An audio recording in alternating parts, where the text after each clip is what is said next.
Hola, soy Héctor Quiroga respondiendo las preguntas que me dejaron en el Facebook Live anterior. Por favor, no olviden dejar su pregunta y también compartir y seguirnos en las redes sociales. Gracias.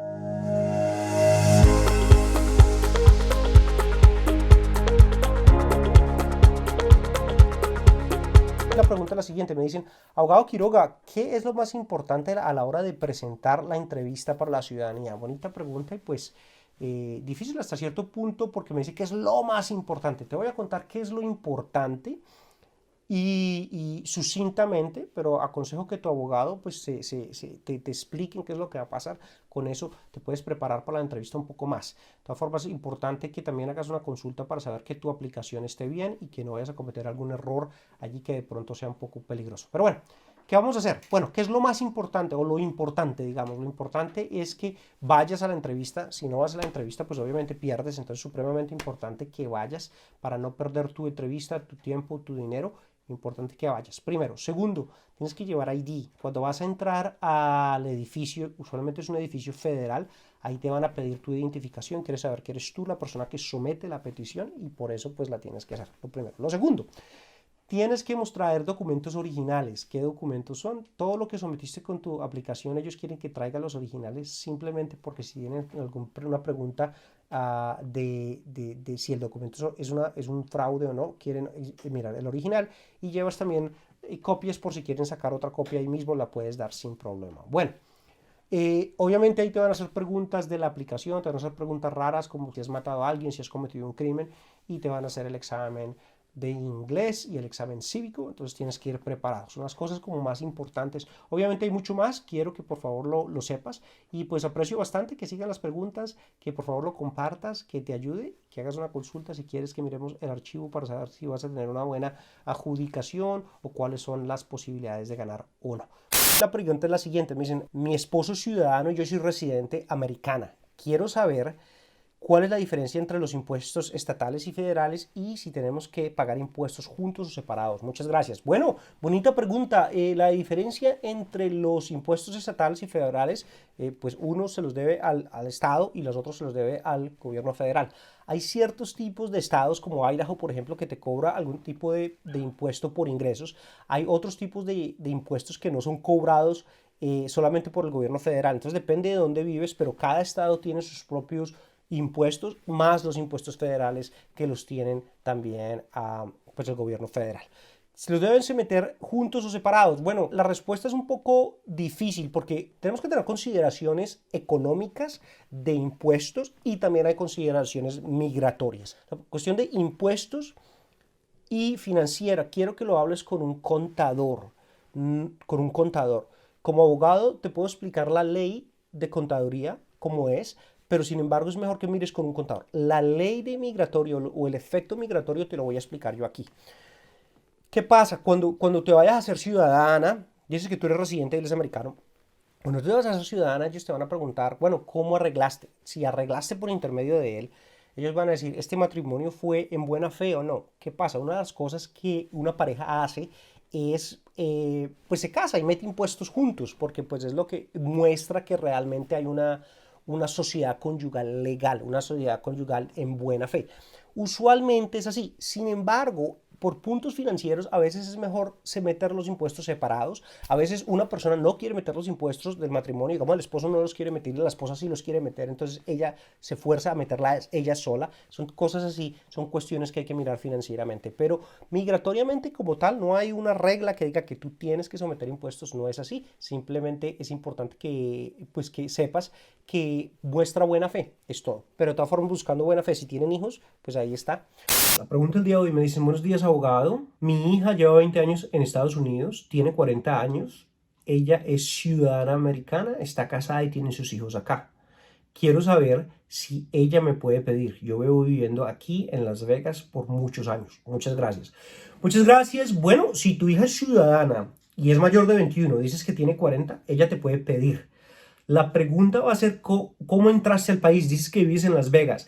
¿Cómo entraste al país? ¿Cuánto tiempo estuviste antes de salir? Si regresaste. Entonces hay preguntas, pero en teoría tienes el primer elemento de la ley que es tienes un hijo ciudadano mayor de 21 que te puede pedir. Lo segundo sería ¿Cómo entró? Si entraste con visa, muy probablemente se puede hacer.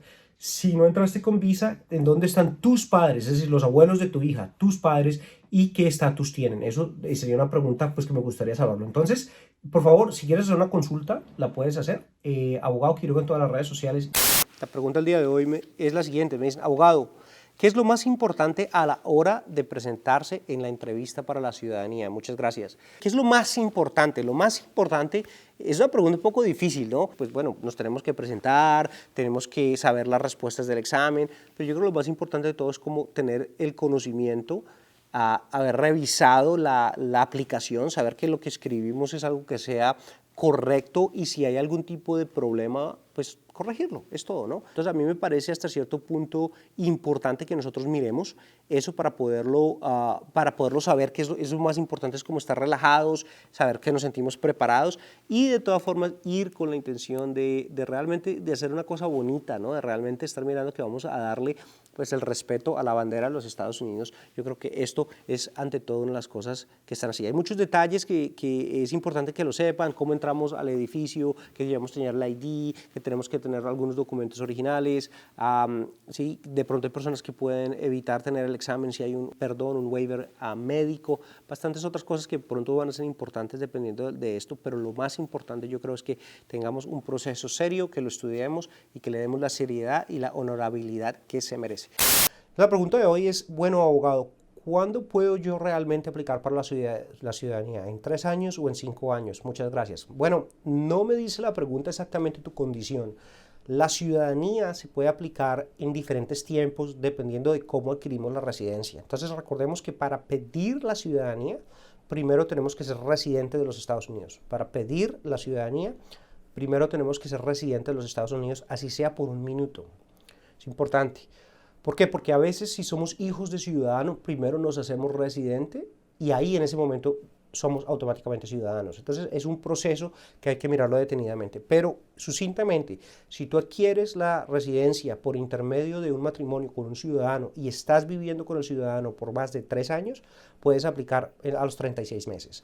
Si adquiriste la residencia por otros medios, no estás casado con un ciudadano, la adquiriste por intermedio de los hijos, la puedes adquirir a los 5 años. Entonces depende del matrimonio o no. Y si están en las Fuerzas Armadas, a veces es un proceso que por intermedio de las Fuerzas Armadas lo pueden adelantar bastante, que puede ser a veces en 90 días, ¿no? Entonces hay diferentes tiempos en diferentes fases, pero usualmente las personas se confunden, como me dice esta pregunta, en el 3 y 5 años, dependiendo del matrimonio con un ciudadano. Me hacen la siguiente pregunta y me dicen, abogado, pedí mi visa de turista. No les dije que tenía un hijo ciudadano. He entrado a los Estados Unidos y he salido con mi visa y ahora mi hijo, al que no les dije que existía, tiene más de 21 años y me quiere pedir. Él vive allá. ¿Tengo problemas? Bueno, es una pregunta interesante porque pues mucho de primerazo vamos a decir, no hombre, pues eso fue un fraude, usted cómo no les dice. Pero realmente recordemos que para que haya un fraude, una misrepresentación, a veces tiene que haber materialidad, tiene que ser algo material. Que nos den una visa de turista o no relacionado con que tengamos un hijo o no, pues uno puede venir a visitar al hijo o no. El hecho de que la persona haya entrado y haya salido quiere decir que usó la visa como es, va a soportar la situación de que no es realmente algo material. Obviamente el gobierno lo puede mirar como una representación y podría mirar la necesidad de un perdón por ese problema. Entonces es importante mirar un poquitico más y que hagan una consulta, pero no quiere decir que estamos completamente descalificados. Obviamente también quiere decir que de pronto ellos no miren, revisen todas las aplicaciones, es posible que esté allí o no. Entonces es importante que miren, que tengan una consulta. No quiere decir que las cosas estén perdidas así simplemente porque hubo un error o de pronto algún tipo de defecto en la primera aplicación de la visa o algo que se le dice. Es posible que se pueda arreglar o en el peor de los casos a veces hay un perdón que se puede someter por esto. La pregunta de hoy es, abogado Quiroga, me dieron el examen de ciudadanía, lo pasé, tengo todas las marcas que pasé, pero me negaron por no hablar inglés. ¿Por qué si pasé el examen aún me pueden negar? Muchas gracias. Bueno, gracias por la pregunta, bonita pregunta. Creo que es importante que la conozcamos y que sepamos que el examen, hay 2 puntos del examen de la ciudadanía. Es el examen de cívica, y sí, que nos dan 100 preguntas y de las 100 nos van a preguntar 10 y de las 10 tenemos que sacar 6 bien. Y también tenemos lo que es el examen no solamente de de cívica, sino el examen de inglés, que nos hacen unas preguntas, usualmente por escrito, nos preguntan cosas como, por ejemplo, escriba my name is, mi nombre es, mis cosas así, ¿no? Y si los escribimos, pasamos el examen. ¿Qué pasa? El adjudicador, de todas formas, tiene la discreción de hacer preguntas y de hacer preguntas sobre la misma aplicación, y allí a veces nos confunden un poquitico al hacer todas las preguntas o no, y por ahí el mismo adjudicador puede decir que no tenemos lo suficientemente conocimiento del examen para podernos resolver las respuestas o para poder hablar. De todas formas, sí es importante que si ellos marcan que el examen se pasó, de pronto una apelación se puede hacer, porque de pronto fue un examen arbitrario y caprichoso, que lo podemos de todas formas pelear. La pregunta el día de hoy es: ¿puede el Servicio de Inmigración negar una ciudadanía por faltas cometidas hace muchos años? Bonita pregunta, gracias. Sucintamente, pues en teoría sí pueden, ¿no? Recordemos que pero hablemos de qué faltas, ¿no? Puede ser una falta de presencia indocumentada, pudo haber sido una deportación, pudo haber sido un crimen, o sea, depende de qué faltas, pero sí, muchas de esas faltas pueden tener un perdón. Entonces, como siempre, es muy importante que tengan un consejo un poquitico más detallado, pero sí, lo que es UCIS, el Servicio Nacional de Inmigración, nos podría negar a nosotros por faltas cometidas desde los 90, o sea, desde muchos años. ¿Qué es lo que pasa? Si la persona haya vivido acá y ha demostrado buena conducta moral, pues son cosas y son argumentos que se pueden presentar en un perdón, si se va a ocupar o no se va a ocupar, o qué tipo de proceso. De todas formas, yo aconsejo bastante que tengan unas preguntitas con un abogado, una abogada, que se sienten a mirar el tema antes de ir a meter cualquier tipo de petición o algún tipo de esto. La pregunta es: ¿cuándo se puede registrar la solicitud para la residencia después de casarse con un ciudadano americano? Muchas gracias por la pregunta. La respuesta es: si puede someter inmediatamente. La petición, una vez un ciudadano americano casado, puede someter al otro día. Lo que pasa es que por materias de estrategia legal, a veces es bueno esperar, a veces es bueno mirar, pero la ley dice, pues el día, lo que ellos requieren es el matrimonio exista, es decir, el certificado de matrimonio esté. Pues si se puede hacer, se puede hacer. Entonces, esa es la situación, y es como lo que estamos mirando. Entonces, la entrada sería una de las cosas que también pues, tenemos que tener un poco de cuidado. Cómo entró la persona, por dónde se fue, cómo lo hizo, y eso nos puede de todas formas perjudicar hasta cierto punto. Entonces, la persona que está haciendo esta pregunta tiene una muy buena intuición legal, porque sí es bueno mirar exactamente. Legalmente lo puedes hacer al otro día, pero estratégicamente hay motivos por los cuales a veces hay que mirar el caso bien para cuándo es el mejor tiempo para meter una petición.